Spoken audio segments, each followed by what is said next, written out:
First Contact Protocol. Dr. Elena Santos stared at the signal pattern pulsing across her quantum display, her hands trembling slightly as she rechecked the calculations for the 7th time. After 15 years of searching the cosmos for signs of intelligent life, the Deep Space Array had finally caught something. And it wasn't just random noise. "Run it again, AI," she commanded the station's AI system, her voice steady despite her racing heart. The holographic display shifted, showing the same distinct pattern. 7 pulses, each precisely spaced, each carrying what appeared to be complex quantum-encoded data. Analysis confirms with 99.99% certainty that this signal is artificial in origin. AI responded. Pattern suggests technological advancement significantly beyond current human capabilities. Elena activated her neural link to the Global Defense Council's emergency channel. Within moments, the austere face of Director Marcus Chen materialized in her field of view. "Dr. Santos, this had better be." "We found them, sir," she interrupted, something she'd never dared do before. "Or rather, they found us." The signal had originated from the edge of the Kuiper Belt, far closer than anyone had expected first contact might come from. As Elena transmitted the data to the Council, she noticed something else. The signal was getting stronger. 24 hours later, Elena found herself standing in the Council's orbital chamber aboard humanity's Pride Station, Earth floating majestically below. The room buzzed with tension as military leaders, scientists, and politicians argued over the appropriate response. "We can't just ignore the fact that they're practically in our backyard," General Sarah Wright thundered, her holographic form towering over the central display.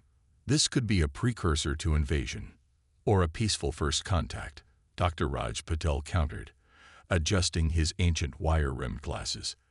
"The signal contains what appears to be mathematical sequences, universal language." Director Chen raised his hand for silence. "Dr. Santos, you discovered this. What's your assessment?" Elena stepped forward, pulling up her latest analysis. "The signal is complex but deliberate. They want us to understand it.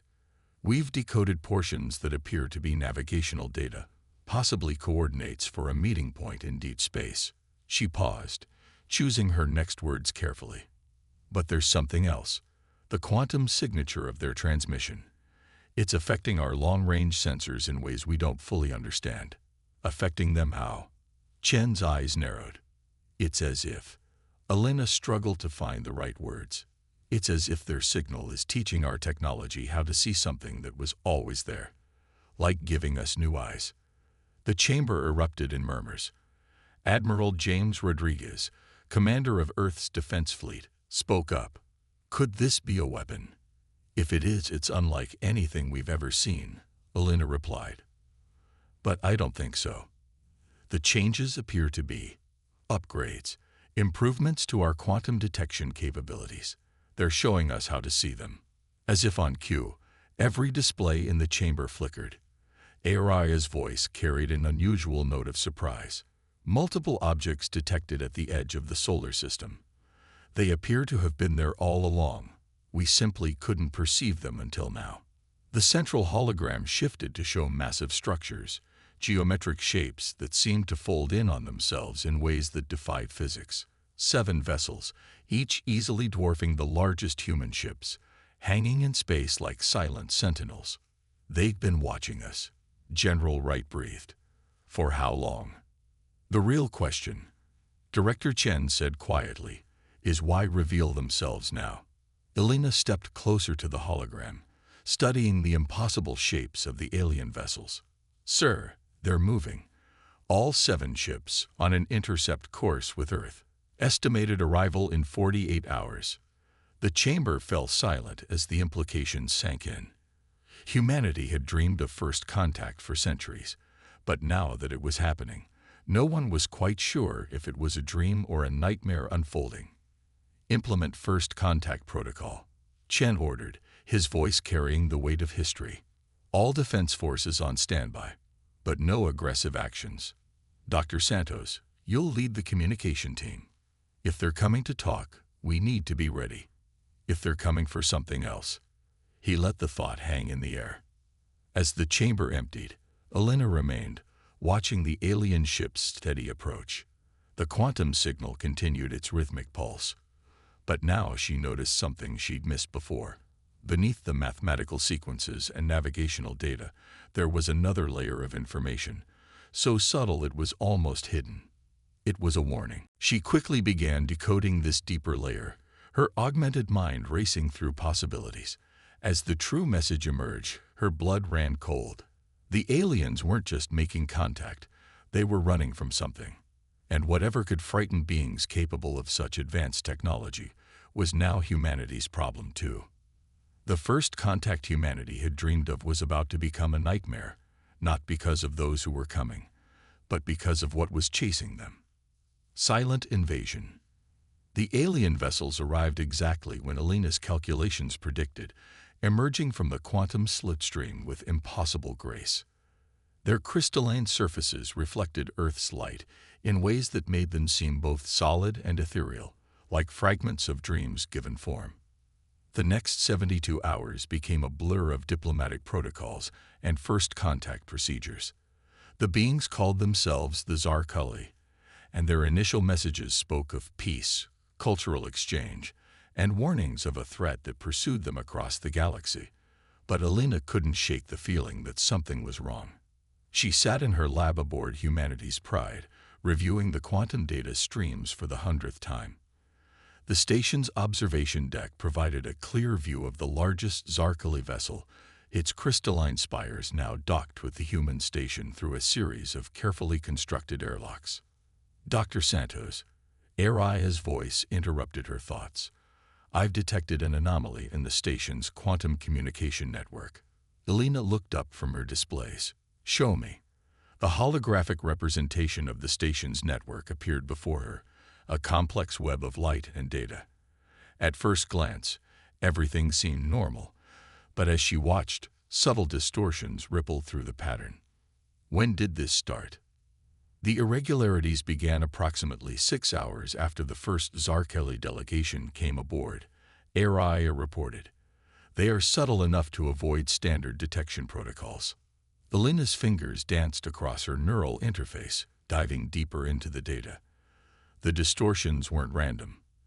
They formed patterns, like echoes of the original Zarkuli signal that had led to first contact.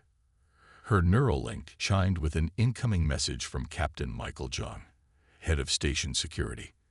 Dr. Santos, we need you in Control Room 3. Now. The urgency in his voice made her move quickly. When she arrived, she found Jung standing over a bank of security monitors, his face grim. Watch this, he said, queuing up a recording. The footage showed a routine maintenance check in one of the station's lower levels. A technician was examining a power conduit, everything appearing normal. But when Elena looked closer, she noticed something off about the technician's movements. They were too precise, too mechanical. That's Martinez from engineering, Jung said. Except Martinez was in medical getting a routine checkup when this was recorded. Elena felt a chill run down her spine. Have you confronted them? Tried. Whatever it was, it vanished into the maintenance shafts. We found similar inconsistencies across multiple sections of the station. People in 2 places at once, crew members with slightly off behaviors. The Zarkuli delegation, Elena began, are still in their assigned quarters, under observation, Jung finished. But after seeing this, he gestured at the screens. Elena pulled up the quantum network distortions she'd been studying. These changes in our systems, they're not just affecting our ability to communicate. They're changing how our security systems perceive and process information. Jung cursed under his breath. They're not just visitors, are they? This is an invasion. A silent one. Elena agreed. But why? Their technology is clearly superior. Why the subterfuge? Before Jung could respond, the station's lights flickered. Araya's voice came through with an unusual static undertone. Warning. Multiple system anomalies detected. Security protocols are being The eye's voice cut out. Emergency lights bathed the control room in red. Alina's neural link went dead, cutting her off from the station's network. Through the observation window, she saw the massive Zarkeli ship beginning to pulse with an inner light. They're not running from something, Alina realized, horror dawning. They're preparing for something. We're not their sanctuary. We're their beachhead. Zhang was already moving, pulling out an old-style radio communicator, technology too simple to be affected by quantum interference. Security teams, fall back to emergency positions. Implement Protocol 0. Protocol 0, Alina asked, even as she began backing up critical data to isolated systems. It means we assume the station is compromised, Zhang explained grimly. We lock down all critical systems and prepare for. He was cut off by a sound that shouldn't have been possible in the station's carefully regulated atmosphere. Thunder. The observation window showed the Zarkeli ship's crystalline surface rippling like liquid mercury. Smaller shapes were detaching from its hull, each one unfolding into geometric patterns that hurt the eyes to look at. They're launching something, Alina said, her fingers flying over emergency controls. Hundreds of them. The small objects streaked toward Earth's atmosphere, their surfaces shifting and changing as they fell. Alina's modified sensors picked up quantum signatures identical to the maintenance worker they'd observed. More infiltrators, but on a massive scale. We need to warn Earth, Zhang said, but Alina was already ahead of him, rigging a primitive radio transmitter to broadcast on all frequencies. This is Dr. Elena Santos on Humanity's Pride Station, she began, her voice steady despite her racing heart. Emergency Protocol 0. I repeat, Emergency Protocol 0. The Zarkeli are not refugees. Earth's security has been compromised. They're already among us. As she broadcast the warning, Alina watched the Zarkeli ship's crystalline surface completely dissolve, revealing its true form, a massive weapon, pointed directly at Earth. The silent invasion was over. The real war was about to begin. Operation Firewall. Admiral James Rodriguez stood in Earth's primary defense command center, watching as chaos unfolded across every monitor. Alina's warning from Humanity's Pride had triggered a global response, but the Zarkeli had planned well. Communication networks were failing, defense systems were going dark, and reports of infiltrators were coming in from every major military installation. Sir, his tactical officer called out, we're detecting quantum signature matches in all major population centers. They're not just in our military installations, they're everywhere. Rodriguez had been preparing for this possibility ever since first contact. Initiate Operation Firewall, he ordered. Authorization code Rodriguez Alpha 70. Across the globe, hidden protocols activated. While the Zarkeli had compromised most of Earth's advanced defense networks, they hadn't discovered the backup system, because it wasn't digital at all. Deep beneath the Rocky Mountains, technicians began spinning up ancient vacuum tube computers, technology so primitive it was immune to quantum interference. In bunkers across every continent, soldiers powered on radio equipment that hadn't been used in decades. Sometimes, Rodriguez thought, the best way to move forward was to step backward. Get me Dr. Santos, he ordered. A crackling radio channel opened. Admiral, Elena's voice came through, distorted but clear enough. The Zarkeli ship, it's some kind of massive quantum weapon. They're preparing to fire. Not if we can help it, Rodriguez replied.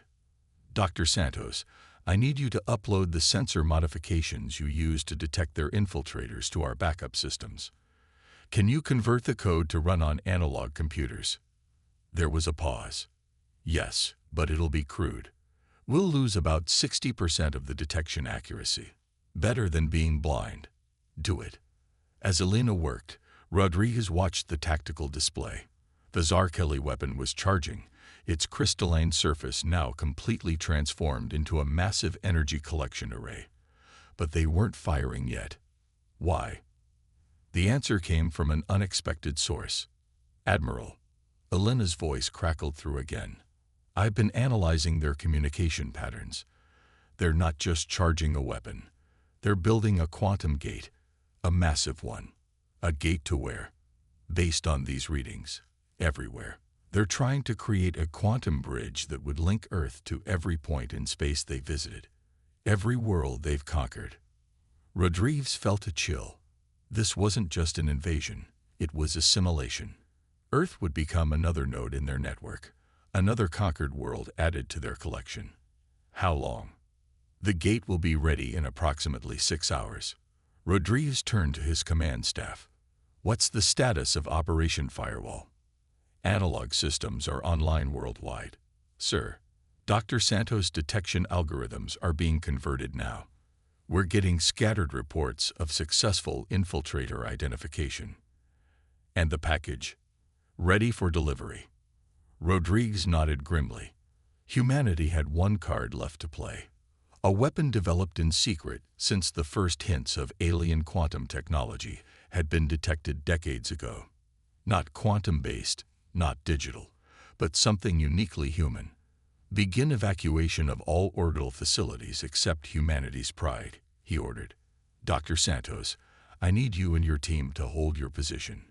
You're about to become very important. Admiral, Elena's voice was hesitant. What are you planning? Something desperate, he admitted. The Zarkali think they understand us because they've studied our technology, infiltrated our networks, copied our forms, but they've missed something fundamental about humanity. He turned to his tactical officer. Launch the package. Across Earth's surface, massive railgun installations that had been hidden for decades activated. They fired in perfect synchronization, launching thousands of seemingly primitive projectiles into orbit. The Zarkali ship's defenses ignored them at first. They appeared to be simple kinetic weapons, hardly a threat to their advanced technology. By the time they realized their mistake, it was too late. Each projectile contained a payload of engineered bacteria, developed from extremophile organisms found in Earth's most hostile environments. Organisms that fed on quantum energy fields, breaking them down into simple atomic particles. As the projectiles impacted the Zarkali ship's surface, they released their microscopic cargo. The effect was immediate. Where the bacteria touched, the ship's crystalline surface began to dull, its quantum field fluctuating wildly. They thought they could understand us by studying our technology, Rodriguez said quietly, watching the weapon take effect. But they forgot to study our biology, our determination to survive, our ability to turn even the simplest things into weapons when necessary. The Zarkali ship's surface was now covered in spreading dead zones where its quantum technology simply stopped working. The massive gate they were building began to destabilize. Dr. Santos, Rodriguez called, get ready. When that gate collapses, the energy backlash will be massive. Your station is about to become very important to humanity's survival. Elena's voice came back strong and clear. We're ready, Admiral. Whatever comes next, we'll face it together.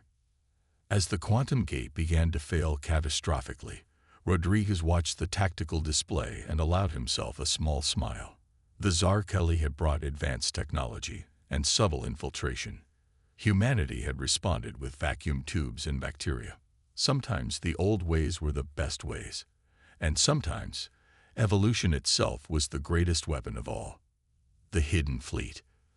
The quantum gate's collapse sent shockwaves through space that lit up Earth's atmosphere like an aurora. From humanity's Pride Station, Elena watched as the massive energy discharge created patterns of light that defied description. But there was no time to admire the view. The Zarkali weren't finished yet.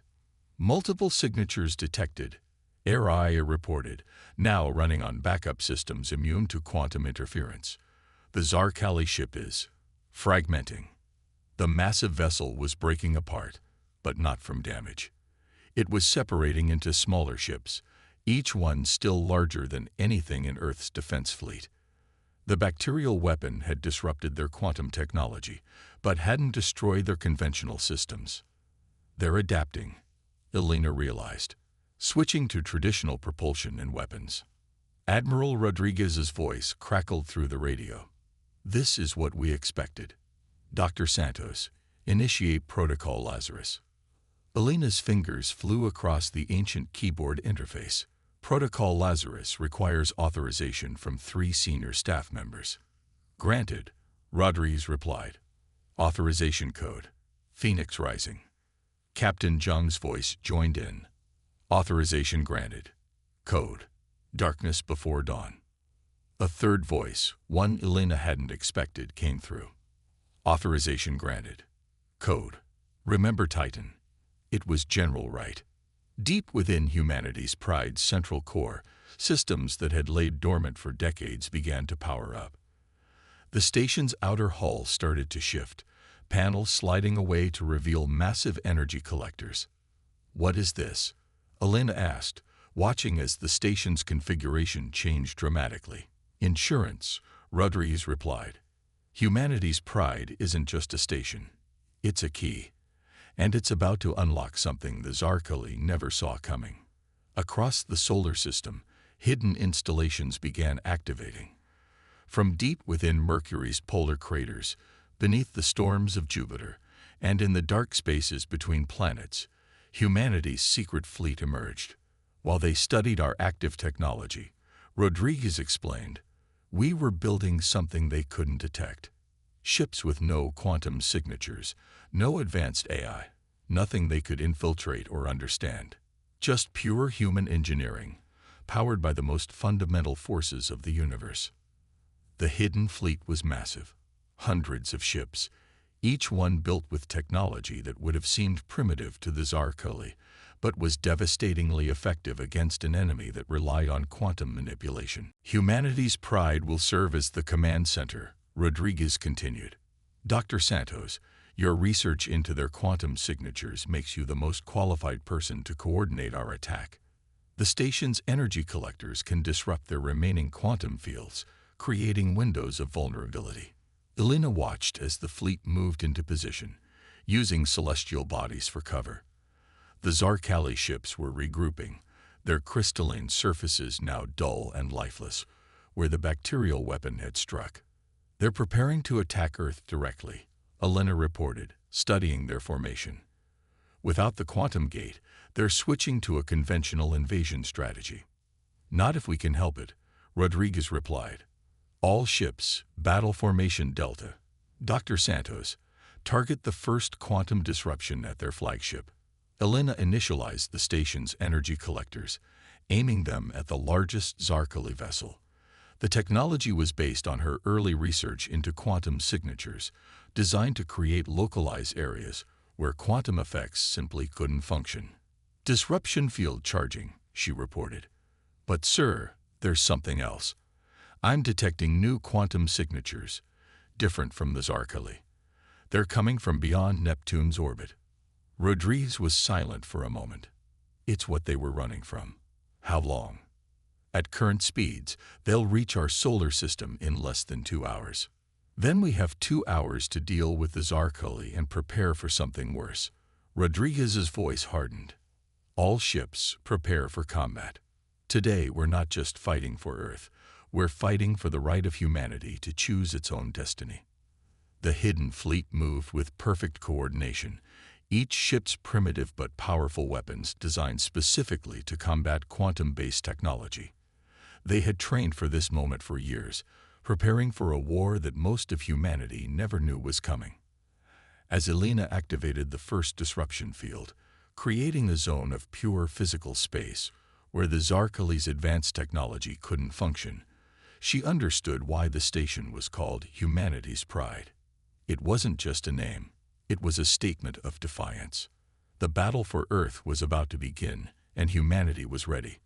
Not with superior technology or advanced quantum physics, but with determination, ingenuity, and the kind of stubborn resourcefulness that had taken them from cave paintings to the stars. "All ships, weapons free," Rodriguez commanded. "Show them what humanity can do." The void of space lit up with energy weapons, railgun projectiles, and disruption fields. The final battle for Earth had begun, but in the back of Elena's mind, a darker thought lurked. Whatever was coming from the outer solar system, whatever had scared the mighty Zarkali enough to flee across the galaxy, it would arrive soon. And humanity would have to be ready for that too. Breaking point. The battle raged across the solar system. Humanity's hidden fleet engaged the Zarkali forces in a dance of destruction that defied conventional warfare. Alina coordinated the quantum disruption fields from humanity's pride, creating zones where the aliens' advanced technology failed, leaving them vulnerable to humanity's more primitive but devastating weapons. Multiple impacts on Zarkali vessels, HFY reported. Their shield technology is failing across all quadrants. But Alina's attention was split between the battle and the approaching signatures from the outer solar system. The unknown force that had driven the Zarkali to Earth was getting closer, its quantum signature unlike anything she'd ever seen. "Admiral," she called over the radio. "The new signatures, they're accelerating. Time to arrival revised to 45 minutes. Rodriguez's voice came back tense but controlled. "Then we need to end this now. All ships, execute maneuver Omega. Dr. Santos, prepare for maximum disruption field coverage." The hidden fleet moved with precision, herding the remaining Zarkali ships into a tight formation. It was a dangerous gambit. Clustering the enemy together would make them more dangerous, but also more vulnerable. Suddenly, Alina's sensors detected something unexpected. "Sir, I'm picking up a transmission from the Zarkali flagship. It's different from their previous communications." "Put it through," Rodriguez ordered. A voice filled the command channel, speaking perfect English but with an otherworldly resonance. "Humans, you must listen. We were wrong about you, but there is no time for regret. They are coming, the Void Hunters. We fled them across 12 galaxies, thinking your world would be an adequate sacrifice to save ourselves. We were wrong." Alina's hands flew across her console, analyzing the new data. "Admiral, the Zarkali ships, they're powering down their weapons. Why should we trust you now?" Rodriguez demanded. "Because we have seen them destroy 1,000 worlds," the Zarkali replied. "They do not conquer. They do not assimilate. They consume everything. And they cannot be fought with weapons alone." Alina's sensors blared a warning. The approaching signatures had suddenly accelerated again. "Admiral, they'll be here in 15 minutes. Rodriguez was silent for a moment. "Dr. Santos, what's your analysis?" Alina studied the data streaming across her screens. "The Zarkali are terrified, sir. Their quantum signatures are chaotic, unstable. Whatever's coming, they're telling the truth about that, at least. We offer our technology, our knowledge," the Zarkali leader said. "Not as conquerors now, but as allies. The Void Hunters cannot be defeated by either of us alone, but together." "Together," Alina interrupted, an idea forming. "Admiral, their quantum technology combined with our disruption fields, we could create something new, something neither of us could build alone." "Explain," Rodriguez ordered. "The bacteria we used against them. It doesn't just disrupt quantum fields, it feeds on them, converts them. If we could control that conversion, use their advanced quantum tech to channel it, we could create a weapon that turns their own energy against them," the Zarkali finished. Yes, we never considered biological agents because our evolution took a different path. But this could work." The sensors screamed again. 10 minutes to contact. "It's a hell of a risk," Rodriguez said. If we're wrong, humanity dies anyway," Alina replied. "Sir, let me try." The next few minutes were a blur of activity.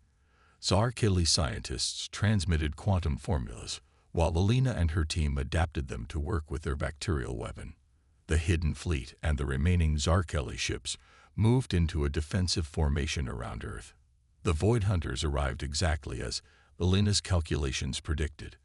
Their ships were massive, dark shapes that seemed to absorb light itself. Where they passed, space itself seemed to warp and twist. By all that exists, the Zarkali leader whispered, there are more of them than ever before. Elena watched her modified sensors track the massive fleet. Admiral, quantum weapon is charged, but sir, we'll only get one shot at this. Then we make it count, Rodriguez replied. All ships, execute final defense pattern. Channel all power to Dr. Santos' weapon. The Void Hunters approached, their ships opening like massive maws ready to consume everything in their path. Elena's fingers hovered over the activation sequence. You should know, the Zarkali leader said quietly. In all our encounters with them, no one has ever survived. Then we'll be the first, Elena replied, and activated the weapon.